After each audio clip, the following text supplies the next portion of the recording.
반갑습니다. 반갑습니다. 저는 브라질 상파울루에서 살고 있습니다. 이민 간 지 한 37년 정도 됐고요. 15살에 갔어요. 몇 살인지 아시겠죠? 저는 도은미라고 합니다. 여러분을 만나서 반갑습니다. 'Cause I know that there's a better place than this place I'm living. And I just got to have some faith and just keep on giving. 가족에 대한 이야기는 참 여러 가지 재미있는 얘기도 많고 슬픈 얘기들도 많습니다. 또 가정에 대한 이론들은 아마 지금 여러분들이 앉아 계신 스튜디오만큼 많은 언어들을 가지고 설명해 드릴 수 있는 그런 이론들이 많습니다. 하나님을 창조주라고 우리가 부르는데, 하나님을 창조주라고 부르는 이유는 천지를 창조하셨고 시간이라는 것을 만들어서 시작해 주신 분이고, 이 시작이라는 것이 있으면 끝이 있겠죠. 끝이 있는 그런 하나님의 창조가 시작됐기 때문에 하나님을 창조주라고 부릅니다. 보이는 하늘과 땅을 창조하는 것도 엄청난 창조이겠지만, 하나님께 진정한 창조는 보이지 않는 사랑이요, 보이지 않는 가족이라는 거예요. 그러므로 저는 이렇게 불러요. 하나님은 창조주이시다. 그런데 창조주인 것보다도 더 중요한 단어가 뭐냐면, 하나님은 가정주이시다. 하나님은 가정주세요. 하나님은 결혼을 창조하신 분이에요. 가정은 하나님의 창조 중에 창조고, 사랑이라는 것은 가정의 창조 중에 또 창조예요.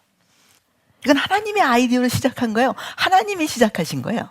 가정은 사람만큼 가정이 아니라 하나님만큼 가정이에요. 그런데 문제가 생겼어요. 여러분도 아시겠지만 가정을 지으신 하나님의 마음은 사람하고 당신이 같이 살고 싶은 게 하나님의 마음이에요. 에덴 동산에서 시작했던 그 이야기를, 사람을 만들어서 그 이야기를 전달하기도 전에 사람들에게, 내가 너를 짓고 말이야, 에덴 동산에 데려다가 이렇게 같이 너하고 이렇게 살게 하는 거, 내가 너를 너무 사랑해갖고 내가 너하고 같이 살려고 지금 이렇게 작정해서 지금 시작한 얘기단다. 그 이야기를 전달하기도 전에, 하나님의 그 깊고 깊은 사랑을 이야기하기도 전에 이 사랑의 이야기가 해방을 받았어요. 사람이 미처 그 사랑 이야기를, 그 가정의 이야기를 깨닫기도 전에. 그래서 하나님의 사랑 이야기, 하나님의 가정 이야기가 회방을 받고 망가지고, 모든 가족들이 다 흩어지고 종놈 밑에 들어가서 종노릇하고, 그래서 당신 스스로가 보좌를 놓으시고 이스라엘 백성들을, 당신의 가족들을 찾아서 나오신 게 복음의 이야기잖아요. 그렇죠? 우리에게 들려주시고자 하시는 복음의 이야기가 뭐냐? 넌 내 가족이라는 거예요. 내가 너를 버릴 수가 없다는 거죠. 내가 이렇게 쫓아다니면, 내 자식까지 줘가면 너를 구원할 수밖에 없는 내 사랑의 이야기를 네가 알고 있느냐? 그 이야기가 지금 우리에게 전달되고자 하는 복음 아니에요? 그 이야기가 다 스포일 돼버렸어요. 그 이야기가 썩어져 버렸어요. 그 이야기가 사망의 권세에 영향을 받게 되어버렸단 말이죠. 그리고 가정이 하나님만큼 가정이 아니라 사람만큼 경험이 되어버렸어요. 그래서 가정이요, 사람이 경험한 것만큼 가정을 만들도록 이렇게 변질된 가정이 되어버렸단 말이죠. 그래서 제가 도표를 하나 그려보도록 하겠어요. 우리 가정, 그러면 가정은 무엇이냐 라고 한다면, 가정은 사람입니다. 원래 이 사람이라는 자리에 하나님을 넣어야 맞는 거예요. 근데 하나님을 잃어버린 가정이 된 거죠. 가정이 하나님이 만드셨는데 하나님을 잃어버린 가정이 이게 말이 됩니까? 줄 끊어진 연 같은 그런 상황이 되어버린 거예요. 그래서 하나님이 없어진 이 가정이 사람으로 말미암아 가정이 만들어지고, 가정이 사람을 이끌어가는 그런 상황이 되어버렸어요. 사람은 뭡니까? 사람은 말이다, 이렇게 얘기해요. 사람은 뭘로 지어졌어요? 모든 창조는 무엇으로 지어졌죠? 말씀으로 지어졌어요. 그래서 이 세상에 있는 모든 만물들이 하나님의 언어를 듣고 있는 것과 마찬가지로 사람도 말로 움직이게 되어 있어요. 사단도 말 없으면 일 못한다는 거 알고 계셔야 돼요. 사단도 언어로 움직이는 자예요. 그래서 우리를 속일 때 뭘로 속여요? 이렇게 무섭게 나타나서 속여요? 네? 갑자기 이렇게 예쁜 얼굴 해갖고 나타나서 나 예뻐 이러면서 속여요? 그런 것도 있겠지만, 진짜 속이는 건 뭘로 속여? 말로 속이는 거예요. 말로 움직이는 거예요. 세상에 있는 모든 것들은 다 말로 움직이는 거예요. 그래서 사람은 무엇이냐라고 물어본다면, 사람은 말입니다 라고 대답해야 돼. 사람은 뭐라고요? 사람은 말입니다. 사람은요, 말인데 어떤 말이냐? 이 사람이 어떤 것을 경험했느냐, 무엇을 경험했느냐 하는 것만큼 그 사람의 말이에요. 그래서 대학 교수도 몇천 명씩 앉혀놓고 아주 유명한 교수가 자기의 이론을 이야기하고 뭐 엄청나게 놀라운 사건들을 말하는 그런 교수라도 만약에 이 교수가 차를 타고 가다가 이게 차가 자기 앞으로 뭐가 착 끊어서 갔다. 그럼 그 순간에 저 사람이 참 바쁘구나. 조심해야 될 텐데. 아하, 사고 날라. 이렇게 하는 사람이 있어요? 이렇게 하잖아. 그래서 재미있는 사실은 그 사람이 갖고 있는 말이 어떤 지식적인 언어, 또 정보, 신문 같은 거 읽어서 자기가 정보를 얻었다든지 또는 학습을 통해서 자기의 전문적인 언어를 가졌다 할지라도 이런 언어는 그 사람의 언어가 아니에요. 저는 가정사역자예요. 가정에 대한 언어를 전문 언어로 가지고 있어요. 그럼에도 불구하고 여러분들 아십니까? 나는 내 가정에 들어가면 전문적인 가정의 언어를 사용하지 않는다는 거예요.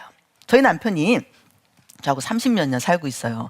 너무 귀한 남편이에요. 근데 제가 한 6년 전에 류마티스 관절염을 앓게 됐어요. 류마티스 관절염을 앓게 되면서 너무 아파서 침대에 이제 한 3일 동안 이렇게 누워있는 상황에 이틀째 됐습니다. 너무 배가 고픈 거예요. 손발이 아픈 거지 배가 아픈 게 아니거든요. 그러면 류마티스 관절염을 알아도 밥은 먹어야 될 거 아니냐. 그래서 저희 남편을 불렀어요. 여보, 남편이 왔습니다. 여보, 우리 뭐 좀 먹어야 되는 거 아니야? 우리 뭐 좀 먹어야 되는 거 아니야? 그랬더니 우리 남편 저한테 대답하는 말. 은미야, 난 괜찮아.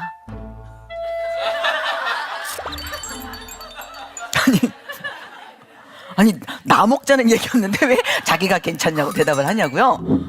근데 그때서부터 시작해서 남편이 진짜 나를 사랑하는가? 이런 의심이 들어왔어요. 아니 이게 날 사랑하는 거야 뭐야? 사랑한다며.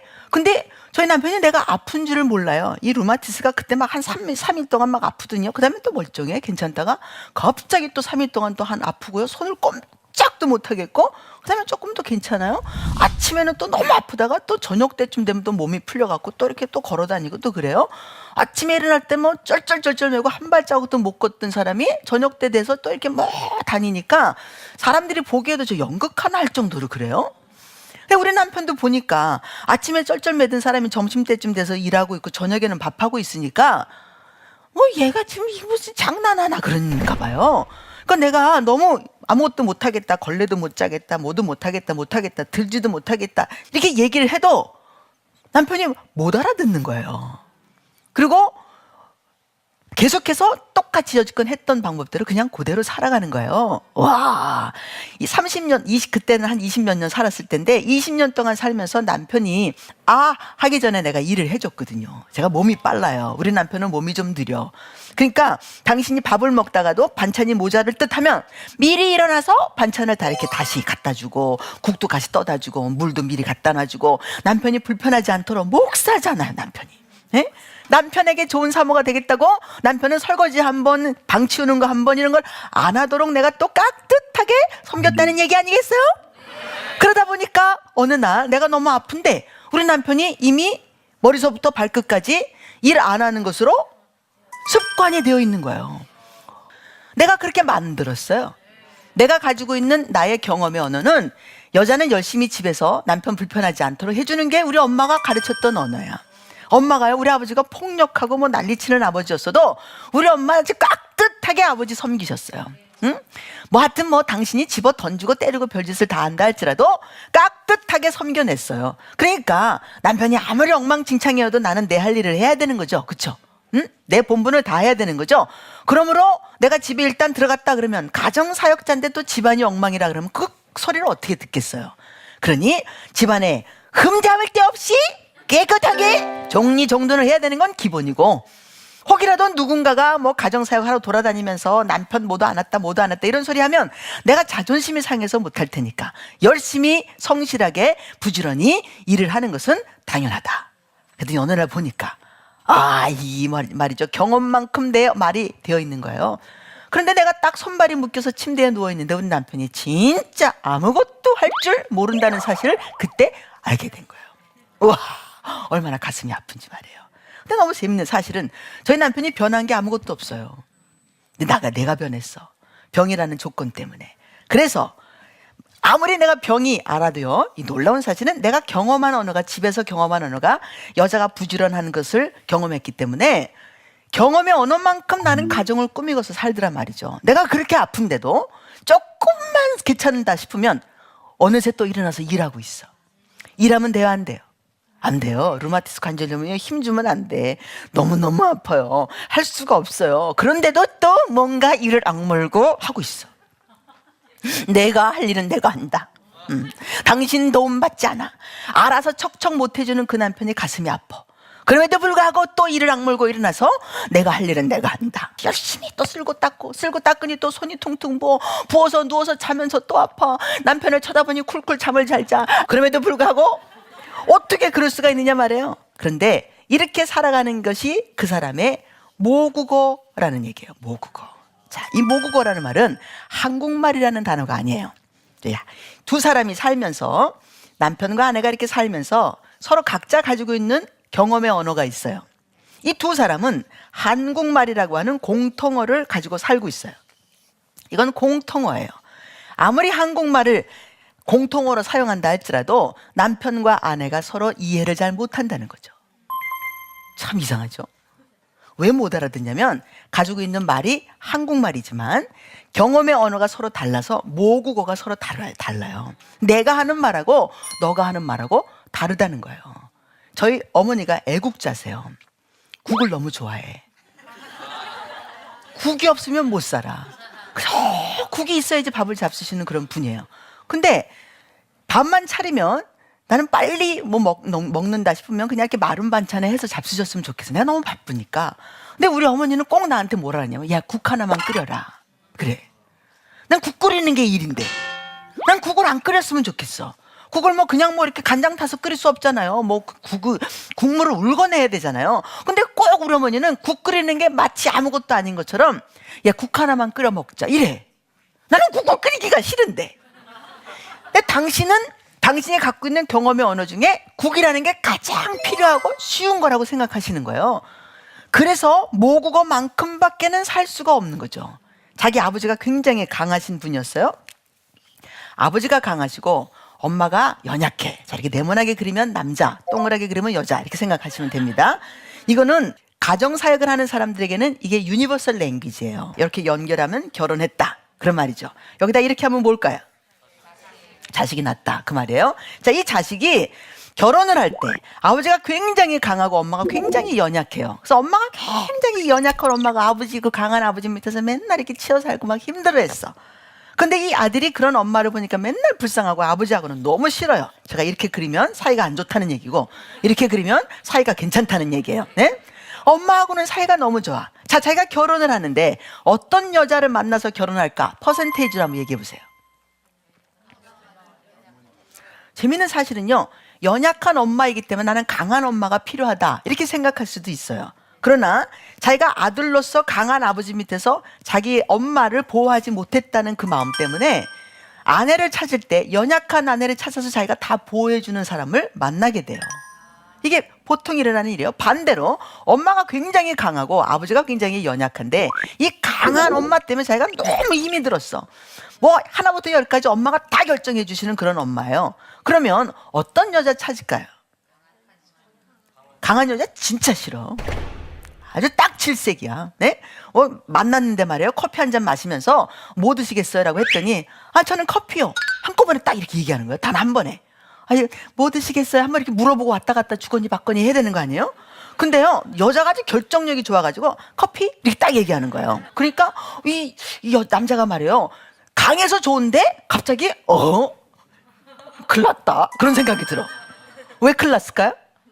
엄마하고 너무 비슷해. 그래서 이런 여자는 싫어.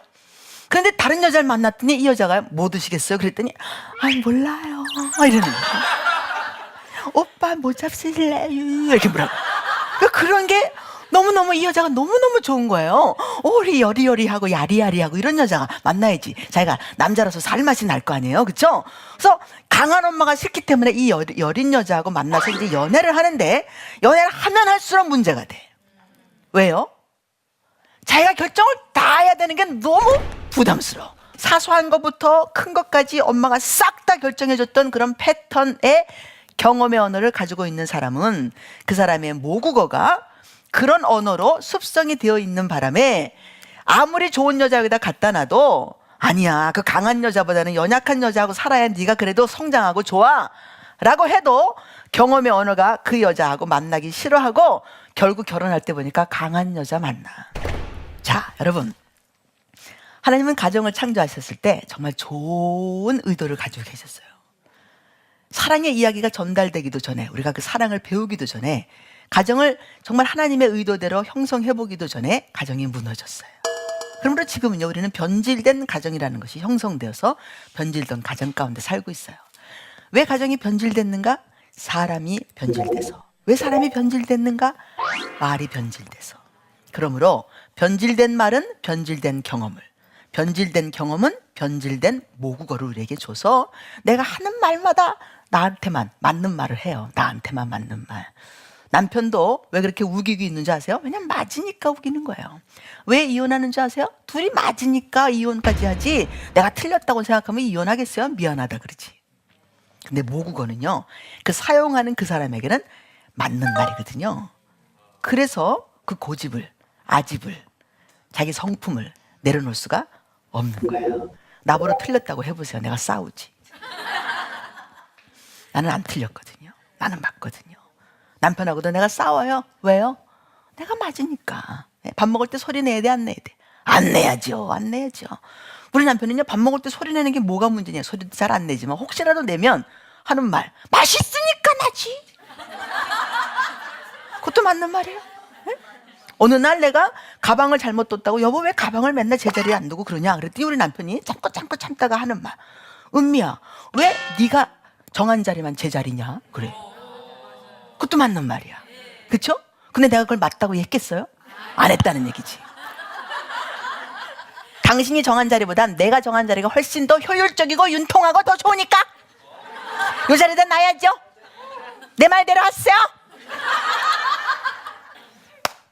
자, 여러분, 우리 가정은 모국어만큼 살게 돼 있어요. 모국어는 당신에게 참 친근한 언어예요. 그러니까 하나님의 말씀이 아무리 좋은 말씀이 와서 닿아도 내 모국어만큼 번역하고 내 모국어만큼 통역해서 내 모국어만큼 적당하게 적당한 양으로 소화시켜가지고 내가 사는 거예요. 응? 용서해라. 아, 그럼요, 하나님 용서하죠. 아, 뭘 용서 못하시겠어요? 주의 사랑이 너무 큰데. 그래. 근데 막상 용서해야 될 사건이 나에게 터지면 어떻게? 용서할 수 있어요? 내 눈에 흙이 들어가도 절대로 용서 못한대. 주여, 용서하지 마세요. 이 사람은 용서하면 안 돼요. 이렇게 내 눈에서 피눈물을 흘리게 했으니 그래도 고름이라도 쏟아져야 내 마음이 그래 풀릴 거 아니겠어요? 그래. 그래서 용서 안 합니다. 이게 모국어라는 거예요. 아주 악한 언어고요, 아주 못된 언어고요, 사망의 언어입니다. 모국어를 버리시면 살 수 있어요. 하나님의 생명의 언어를 붙잡을 수 있는 우리가 되길 바랍니다. 할렐루야. 감사합니다.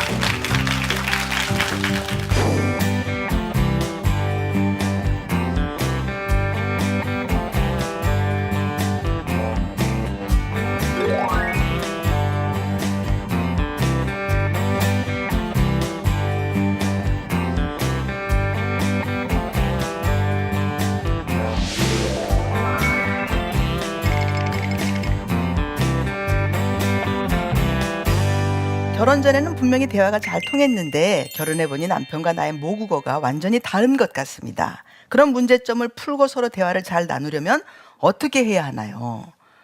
자, 우리가 배웠던 것, 우리 마지막 모국어까지 배우셨는데 이 모국어는 자기 나름대로의 언어 사전을 가져요.